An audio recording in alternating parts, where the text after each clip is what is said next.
Police officer stops a girl who looked like her late daughter, stops cold when he saw her tattoo.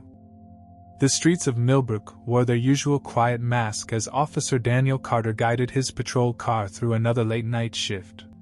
The dashboard clock blinked 11:42 p.m., its red digits a constant reminder of how he'd spent nearly every night for the past 5 years, seeking solace in the emptiness of graveyard patrol, trying to outrun memories that refused to fade. Rain tapped gently against his windshield as he turned onto Cedar Street, the same route he'd driven thousands of times before. His coffee had gone cold hours ago, but he reached for it anyway, more out of habit than thirst. That's when movement caught his eye. A teenage girl walking alone, her small backpack clutched tightly against her side as if it contained something precious. 20 years on the force had taught Daniel to read people, to spot the difference between normal behavior and something that warranted attention. This girl's movements set off every instinct he'd developed. Her steps were too measured, too careful, someone trying very hard to look like they weren't trying to hide something. He slowed his patrol car, watching how she kept glancing over her shoulder. Her dark hair was pulled back in a messy ponytail, and even in the dim streetlight, he could see the tension in her shoulders. Maybe it was nothing, just another teenager out past curfew, sneaking home from a friend's house. But experience had taught him that instinct often meant the difference between a quiet night and a life-changing moment. "Miss?" he called out, rolling down his window. The sound of his voice seemed to crack the night's silence like a gunshot. "Everything all right?" The girl froze mid-step, and Daniel saw her muscles tense, preparing to run. Then, slowly, almost reluctantly, she turned to face him. In that moment, the world tilted on its axis. Daniel's hands gripped the steering wheel so hard his knuckles turned white, the cold metal of his wedding ring pressing into his flesh. The face looking back at him was one he saw every night in his dreams, one he had memorized in the photographs that lined his walls at home. It was impossible, yet there she stood, the spitting image of his daughter, Emily. His heart thundered against his ribs as memories flooded back, Emily's laughter echoing through their house, her excited chatter about art school, the way her eyes lit up when she talked about her dreams of becoming an illustrator. The last time he saw her smile, just hours before everything changed. But Emily was gone. Had been gone for 5 years. This had to be some cruel trick of grief, a coincidence that his mind was turning into something more. "I need to see some identification," he managed to say, his police training kicking in despite the emotional storm raging inside him. His voice sounded strange to his own ears, too controlled, too professional for the chaos he felt. The girl shifted uncomfortably, pulling at her sleeve. That's when Daniel saw it, a flash of black ink on her forearm that made his blood run cold. A crescent moon with an arrow piercing through it, the design as familiar to him as his own reflection. The exact image Emily had sketched in her notebook just days before she disappeared. His breath caught in his throat. That drawing had never left his desk drawer. He'd never shown it to anyone, never even mentioned it. It was his last private piece of Emily, a secret shared only between father and daughter. She designed it for her 16th birthday, a birthday she never reached. "That tattoo," he said, his voice barely above a whisper. "Where did you get it?" The girl's eyes widened with recognition and fear. Her hand instinctively covered the tattoo as she took a step backward. "Please," she whispered, "just let me go." Those words, spoken in a voice so achingly familiar, shattered whatever professional distance Daniel had been maintaining.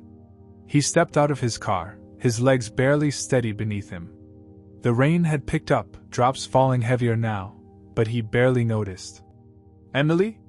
The name hung in the air between them like a physical thing. The girl stared at him, her face a battlefield of emotions, fear warring with something else, something that looked almost like longing. For a moment, Daniel thought she might speak, might explain how this impossible thing could be happening. Instead, she ran. Daniel's training took over as he radioed for backup, but his mind was spinning. He'd spent 5 years telling himself to stop seeing Emily in every dark-haired teenager who crossed his path. His department-mandated therapist, Dr. Martinez, had a term for it, prolonged grief response. But this was different. That tattoo shouldn't exist anywhere but in a sketchbook locked away in his desk. As he pursued her through the quiet streets, questions exploded in his mind. If this was Emily, and every instinct was screaming that it was, then what really happened that day at Miller's Lake? Who was buried in the grave he'd visited every Sunday for 5 years? And most importantly, what had his daughter been doing all this time, and why was she running from him now? The chase led them toward Peterson Park, where he used to take Emily as a child. His flashlight beam caught her figure darting between the trees, and he saw something that made his heart stop again, a familiar scar above her right eyebrow, visible when her hair fell back from her face. The same scar Emily had gotten falling off her bike when she was 7, the day he taught her to ride without training wheels. This wasn't grief playing tricks on him. This wasn't his mind seeing what it wanted to see. This was impossible, yet real, his daughter, somehow alive, somehow here. And from the terror in her eyes when she looked at him, whatever had happened to her in these past 5 years was darker than anything he'd imagined in his worst nightmares. The rain fell harder now, drowning out the sound of his footsteps as he followed her deeper into the park. His radio crackled with responses from nearby units, but they seemed distant, unimportant. All that mattered was the girl running ahead of him, carrying secrets that could either heal his broken world or shatter it completely. "Emily!" he called out, his voice breaking. "Please, just stop. Whatever happened, whatever you're afraid of, we can fix it. Just talk to me." She hesitated for just a moment, and in that pause, Daniel saw something that confirmed everything. She touched her neck, exactly where Emily used to fidget with her necklace, the silver one he'd given her for her 14th birthday, the one they'd found floating in the lake. It was such a small gesture, so instinctive, but it was purely Emily's. His daughter was alive. And someone had gone to extraordinary lengths to make him believe otherwise. Daniel's training kicked in despite the turmoil in his mind. 2 decades of police work had taught him to think clearly even when his world was falling apart. The girl, he still couldn't fully accept it was Emily, couldn't let himself believe it only to be wrong, had backed herself into a corner of Peterson Park. She stood beneath the old oak tree where he used to read stories to Emily during summer afternoons, her chest heaving from the chase. The rain had intensified, but neither of them seemed to notice. Water dripped from her dark hair, making her look even more like the ghost she was supposed to be. Daniel approached slowly, his hands raised to show he meant no harm. His radio crackled with the voices of approaching backup units, but he switched it off. This moment needed to be just between them. "Your sleeve," he said softly, fighting to keep his voice steady. "Show me the tattoo again." She clutched her arm protectively, fear flashing across her face. "You don't understand. Nobody was supposed to see it. That design." Daniel's voice caught. He forced himself to continue. "I know exactly where it came from. Emily drew it in her sketchbook 3 days before she disappeared. A crescent moon with an arrow piercing through it. She said it represented being both beautiful and strong." The girl's eyes widened. "She said it meant being able to shine even when broken," she whispered, then immediately clamped her mouth shut, as if she'd said too much. Daniel's heart nearly stopped.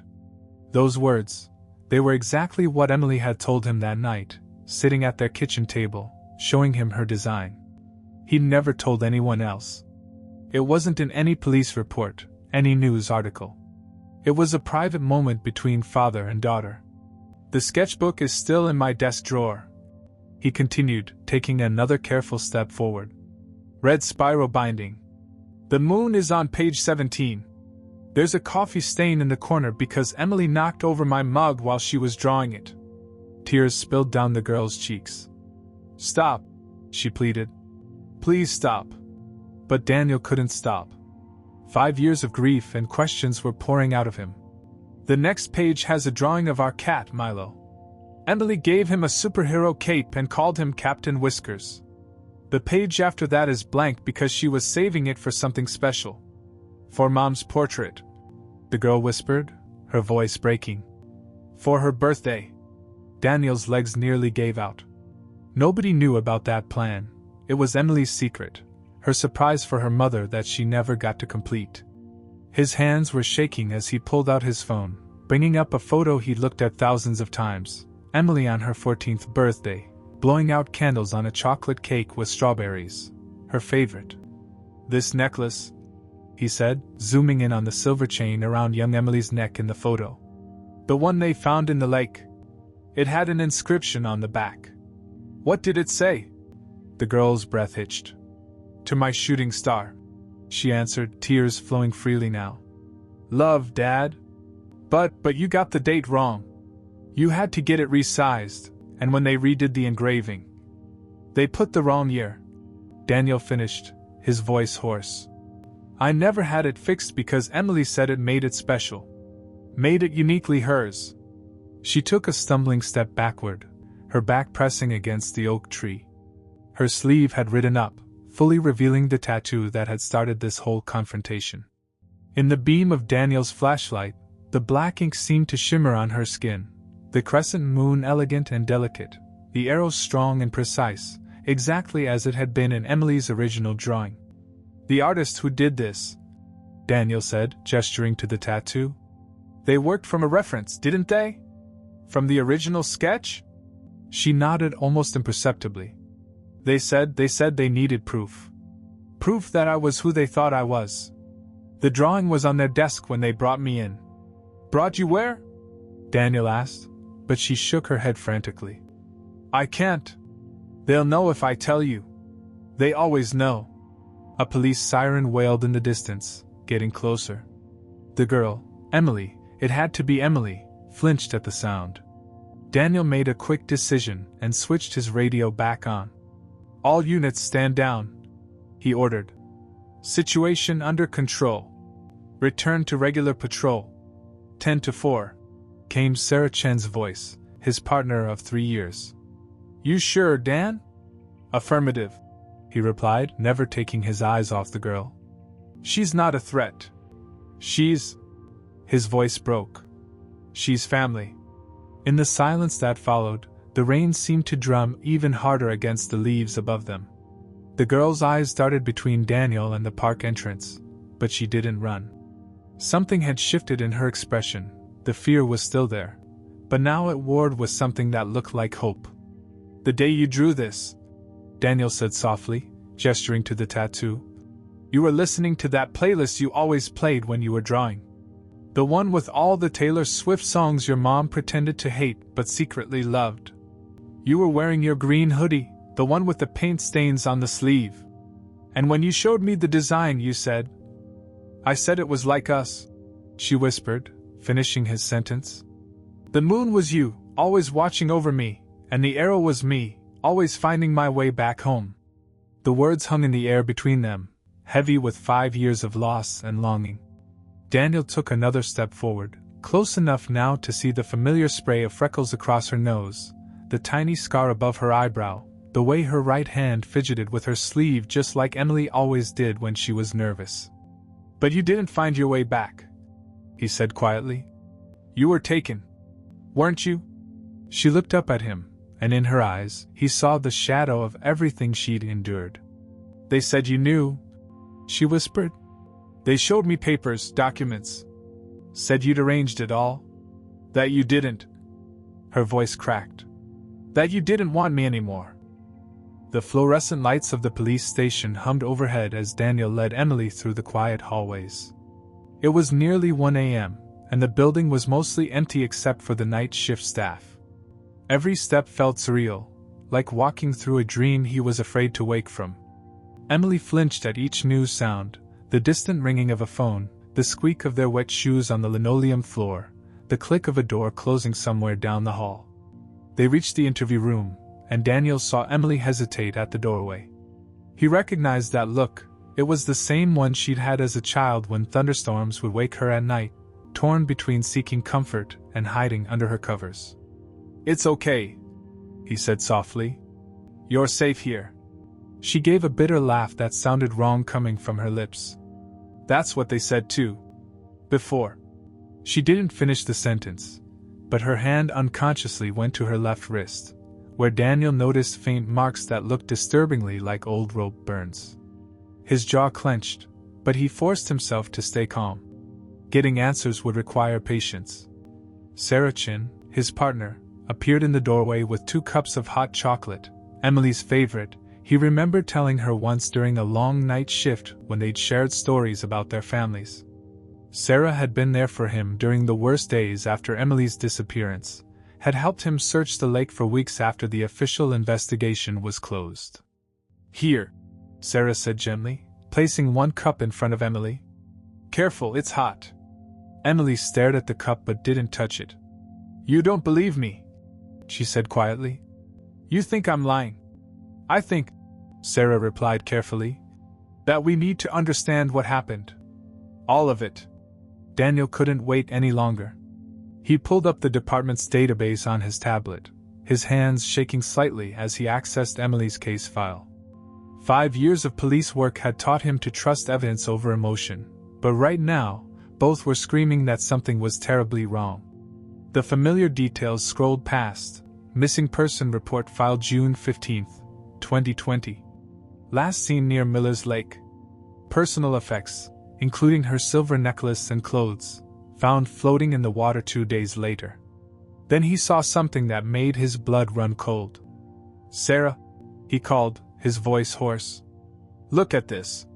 The coroner's report was incomplete. Due to the state of the recovered remains and the summer heat, there had been no formal identification.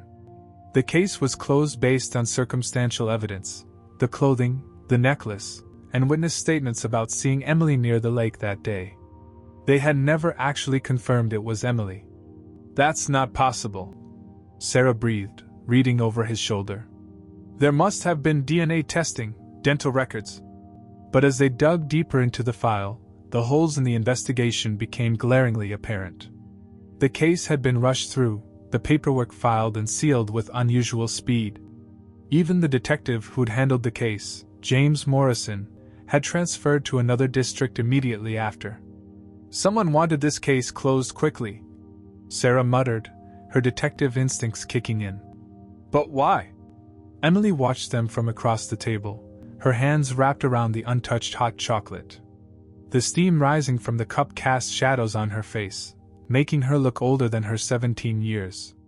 Above her right eyebrow, that familiar scar stood out starkly under the harsh lighting. "Morrison," she said suddenly, her voice barely a whisper. "He was there. The day they took me." Daniel's head snapped up. "What?" he said. Emily swallowed hard. "He said he was doing you a favor. That you'd asked him to make me disappear." The words hit Daniel like physical blows. Morrison had been his friend, had put a comforting hand on his shoulder at Emily's funeral, had helped him search the lake, had brought him coffee and sympathy, and all the while. "Son of a bitch," he breathed. Sarah was already typing furiously on her computer. "Morrison transferred to the Lancaster PD right after Emily's case. But look at this, he resigned 6 months later. No forwarding address, no pension claim. He just vanished." "He wasn't the only one," Emily said, and something in her tone made both detectives look at her sharply. "There were others. People who would visit the house where they kept me. Some wore uniforms, some didn't. They all had the same tattoo on their wrists, not like mine. Theirs was a number." Daniel's mind raced. A coordinated effort involving corrupt cops. Multiple perpetrators. Long-term captivity. This wasn't just a kidnapping. This was something much bigger. "Emily," he said gently, "I need you to tell us everything. Start from the beginning. The day at the lake." She shook her head frantically. "Not here. Not in a police station. They have people everywhere. That's how they knew every time I tried to." She stopped abruptly, her hand going to her side where Daniel glimpsed another scar disappearing under her shirt. Sarah stood up. "My house," she said decisively. "It's off the grid. My paranoid ex-military dad made sure of that. No official records, no cameras in the neighborhood. We can talk safely there." Daniel nodded, but before they could move, Emily grabbed his arm. "The grave," she said urgently. If it wasn't me they buried, who was it? The question hung in the air like a physical presence. Daniel thought about the empty casket they'd buried, closed, they'd been told, because of the condition of the body. About Morrison's insistence that a formal viewing would be too traumatic. About all the little inconsistencies he'd been too grief-stricken to question. "We'll find out," he promised, his voice hard with determination. "And we'll find everyone involved. But first, we need to get you somewhere safe." Emily stood on shaky legs, and for a moment she swayed slightly. Daniel reached out instinctively to steady her, and she didn't flinch away. Progress, small but significant. "Dad," she said, the word coming out like she was testing it, remembering how it felt on her tongue. "There's something else. Something I found out just before I escaped. About why they took me. About what they're really doing." Before she could finish, the lights in the station flickered once, twice, then went out completely. In the sudden darkness, they heard the click of the interview room door locking from the outside. In the pitch darkness of the interview room, Daniel's police instincts kicked in immediately. He pulled Emily close, positioning himself between her and the door. Sarah had already drawn her weapon, its familiar weight offering little comfort against their unseen threats. "The backup generator should kick in," Sarah whispered. But seconds ticked by, and they remained in darkness. This wasn't a normal power failure. "They found me." Emily's voice trembled in the dark. "They always find me." The beam of Daniel's flashlight cut through the darkness, illuminating Emily's face. The terror he saw there wasn't the normal fear of the dark. It was the deep-seated horror of someone who knew exactly what lurked in it. "Emily," Daniel said softly, his voice steady despite his racing heart. "It's me. It's Dad. I swear no one will hurt you." She looked up at him, tears glistening in the flashlight's beam. "You don't know what they're capable of." "Then tell me," he pleaded. "Tell me everything. Right now." Perhaps it was the darkness that made it easier. Or maybe it was the way Daniel's hand held hers, firm but gentle, the way he used to hold it when crossing the street years ago. Whatever the reason, Emily's walls finally crumbled. "They're called the Shepherds," she whispered. "That's what they call themselves. The number tattoos, they're like ranks. Morrison was a 4. The higher the number, the more children they've successfully processed." Daniel's blood ran cold. "Processed?" Emily's grip on his hand tightened. "They choose specific kids. Ones with potential," they said. "They watch them for months, learning their patterns, their families. Then they stage accidents, drownings, car crashes, fires. Always with a body that's too damaged for proper identification." Sarah moved closer, her gun still trained on the door. "But why? What do they want with these children?" "They're building something. An organization of people who don't exist anymore. People they can train, mold, use however they want because officially, we're all Finside." Emily's voice cracked. "There are others like me. Dozens of them. All living in this compound. All believing their families gave them away or wanted them gone." Daniel felt sick. "How many?" "I saw their files. At least 40 successful acquisitions in the past decade. All teenagers between 15 and 17. All with specific talents or abilities they wanted." She swallowed hard. "They took me because of my art. Because I could forge documents, copy signatures. Others were chosen for different reasons: computer skills, athletics, languages." The pieces started falling into place in Daniel's mind. "The other kids, are they still?" "Most of them are still there. They broke them down, convinced them their old lives were gone. Some actually believe it now, think they're part of some special chosen group." Emily's voice hardened. "But I never forgot. Every time they made me forge a document, I kept looking for proof. And 3 days ago, I finally found it." She reached into her boot and pulled out a folded piece of paper. In the flashlight's beam, Daniel could see it was a photograph, old and creased, but clear enough. It showed Morrison standing with a group of men, all wearing police uniforms. Each had their sleeve rolled up, revealing number tattoos. This was taken 6 months before they took me, Emily said. They were planning it all along. Morrison was watching us, learning our routines. The day at the lake wasn't an accident. They chose that spot because they knew the currents would make searching difficult. They had everything planned. Daniel stared at the photo, recognizing several faces.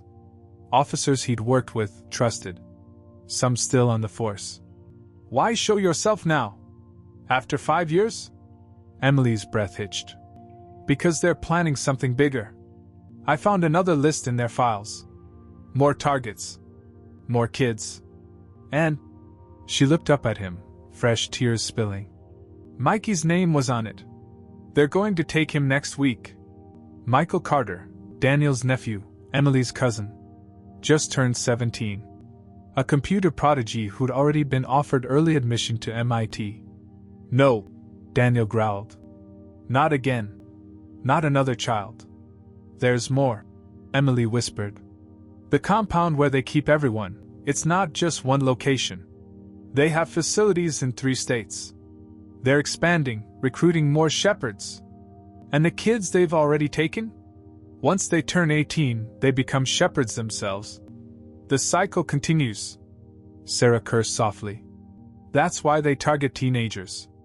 Old enough to be useful, young enough to be manipulated. Exactly. Emily's voice was bitter. In 8 months, I'm supposed to get my own number. Become one of them. Start helping them take other kids. She shuddered. I couldn't let that happen. Couldn't let them take Mikey. So I ran. Daniel pulled her closer, his police training warring with his parental instincts. You did the right thing. We'll stop them. All of them. You don't understand, Emily said urgently. The shepherds, they're not just corrupt cops. They have judges, doctors, social workers. People who can make paperwork disappear, create new identities, rule deaths accidental without questions. They're everywhere. As if to prove her point, footsteps echoed in the hallway outside. Multiple sets, moving with purpose. They told me what would happen if I ever talked, Emily whispered, trembling. Said they'd make it look like you shot me. A tragic case of mistaken identity. A grieving father who finally snapped when confronted with someone who looked like his late daughter. Daniel's mind raced. They were trapped in the interview room, but he knew every inch of this building. Behind the wall panel to their left was an old maintenance tunnel, a relic from when the station had been a courthouse in the 1950s. Sarah, he whispered. Remember that case 3 years ago? The one with the smugglers? Sarah caught on immediately. The tunnel. But it hasn't been used in years. Better than what's coming through that door. He turned to Emily. Do you trust me? She hesitated for just a moment before nodding. Yes. Then follow me. And Emily? He squeezed her hand. This time, I'm not letting you go. The maintenance tunnel was exactly as Daniel remembered it, narrow, damp, and smelling of decades of neglect. Their footsteps echoed off the concrete walls as they moved quickly through the darkness, guided only by the beam of Daniel's flashlight. Behind them, they could hear the muffled sounds of the shepherds breaking into the interview room. Emily stumbled, and Daniel caught her arm. The flashlight beam revealed fresh bruises on her wrist, evidence of her recent escape. His jaw clenched at the sight. For 5 years, while he'd been visiting an empty grave, his daughter had been suffering. The rage that filled him was unlike anything he'd ever experienced in his 20 years of police work. The exit's just ahead, Sarah whispered, leading the way. It comes out behind Martinez's grocery. My car's parked 2 blocks from there. They emerged into the rain-soaked alley, the night air cool against their faces. Emily was shaking, whether from cold or fear, Daniel couldn't tell. He shrugged off his jacket and wrapped it around her shoulders, the gesture bringing back memories of countless times he'd done the same when she was younger. You knew, didn't you? He asked softly as they hurried towards Sarah's car. All these years you knew I hadn't really given you away? Emily's steps faltered. I wanted to believe it was a lie. But they showed me documents, letters, emails, court orders. All with your signature. Her voice cracked. They made me forge so many documents for other kids that eventually, I learned to spot the differences. That's when I realized yours had been forged too. The revelation hit Daniel like a physical blow. They hadn't just stolen his daughter, they'd poisoned her mind against him. Made her believe her own father had abandoned her. The rage inside him burned hotter. Your mother, he said hoarsely. She never recovered from losing you. She spent 2 years fighting depression, convinced you were still alive somewhere. The doctors called it denial, prescribed medication. He had to stop, the memory's too painful. Mom, Emily whispered, and for a moment she looked like a little girl again. Is she? She's alive. Living in Arizona now. We couldn't stay in the house after. Daniel swallowed hard. She calls every year on your birthday. Never stopped believing. They reached Sarah's car just as police sirens began wailing in the distance. Sarah took the wheel while Daniel sat in the back with Emily, unwilling to let her out of his sight. We need somewhere safe, Sarah said, pulling onto the street. Somewhere they wouldn't expect. The cabin, Daniel said suddenly. My grandfather's old hunting cabin. It's not in my name, he left it to my cousin Ted who never uses it. No one knows I have a key. As they drove through the rainy night, Emily gradually told them more about her years in captivity. Each word fueled Daniel's rage, but he forced himself to listen, to understand what his daughter had endured. The first year was the worst, she said, staring out the window. They kept us isolated, broke down our resistance. Some kids tried to escape. She shuddered. They made examples of them. Not by finishing them, by hurting their families instead. Accidents that could have been prevented if they just behaved. Daniel's hands clenched into fists. That's why you never tried to contact me? Emily nodded, tears sliding down her cheeks. They showed us news reports about parents who had accidents after their kids misbehaved. Car crashes, house fires. I couldn't risk it. Couldn't bear the thought of something happening to you or Mom because of me. Sarah caught Daniel's eye in the rearview mirror. We'll need proof. Hard evidence to take them down. I have it, Emily said. Hidden in my backpack. Files, photographs, a USB drive with their entire operation documented. Names, dates, locations. Everything they made me forge over the years, I kept copies. Been collecting evidence since I realized the truth about my own documents. Pride mingled with Daniel's rage. Even in captivity, his daughter had never stopped fighting. Never stopped looking for a way to expose the truth. When I saw Mikey's name on their list, Emily continued, I knew I had to move fast. They've gotten better at what they do, more efficient. The compound where they're keeping the newer kids.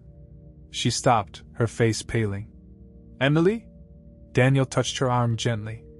What about the newer kids? It's worse there. They've refined their methods. Breaking them down faster, rebuilding them the way they want. Some of the newest ones don't even remember their real names anymore. Her voice shook. And Mikey, they want him for their cyber division. They have plans for him. Big plans. Daniel pulled out his phone. I'm calling Ted now. Getting him and his family out of town. No! Emily grabbed his arm. No phones. They monitor everything. One call and they'll know exactly where to find him. We have to do this in person. The cabin appeared ahead, a dark silhouette against the night sky. As Sarah parked, Daniel noticed Emily's hands were shaking. Hey, he said softly. Look at me.